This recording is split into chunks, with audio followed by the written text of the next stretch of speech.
जय Maharashtra friends. तर हे आहे बकोळीचं झाड आणि मी आत्ता काही बकोळीची थोडीशी फुलं पण घेतलीत काढून. तर हे तुम्ही बघू शकता. आणि हे आहे बकोळीचं झाड, बकुळा म्हणतात याला. याची खूप सुंदर फुलं असतात, जसं की मी तुम्हाला आता इथे दाखवते. हे बघू शकता, अगदी असं छोटी छोटी फुलं असतात. आता बकुळीला बहार येतो, सुरंगीला बहार येतो, पण सुरंग इथं नाही दिसत आहे मला कधीच जास्त. पण बकुळीची झाडं बरीच दिसतात. हे आमचं शनी मंदिर आहे त्याच्या बाहेर लावलेले आहेत. साऊथमध्ये ह्याला वेगळं नाव आहे, नेमकं मला ते आता आठवत नाही आहे, बट ते लोक ह्याचं वेणी बनवून घालतात. आणि ऑब्विसली बकोळीचं झाड हे खूप सुंदर आणि मला खूप आवडतं. इतकं छान वास सुटलाय ना आता इथे.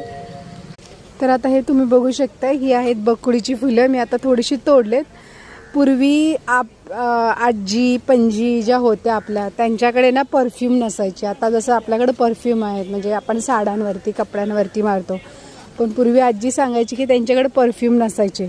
तर पैठणीत वगैरे जे कपाटामध्ये ना, तर ही बकुळीची जी फुलं आहेत तर ते लोक त्या साड्यांमध्ये आणि कपाटामध्ये ठेवायचे, म्हणजे त्याचा सुंदरसा वास यायचा कपड्यांवरती. तर हा नॅचरल परफ्यूम म्हणून पण त्या काळी वापरला जायचा. तर ही आहे अशी बकुळीच्या फुलांची गोष्ट. आणि ह्याला फळं पण येतात. आता हे फ्लावरिंगवरती आहेत, पण जून जुलै जसं आपला आंबा पिकतो तर तेव्हा ह्याला फळं पण येतात. आणि ती फळं अशी चिक्कूसारखी असतात, ऑरेंज कलरची, आणि चिक्कूसारखाच बी असतो, थोडासा सिमिलर असतो चिक्कूसारखा ह्या फळांचा बी. आणि ते पक्षी आणि बऱ्याच वेळेला माणसंही बकुळीची फळं खातात.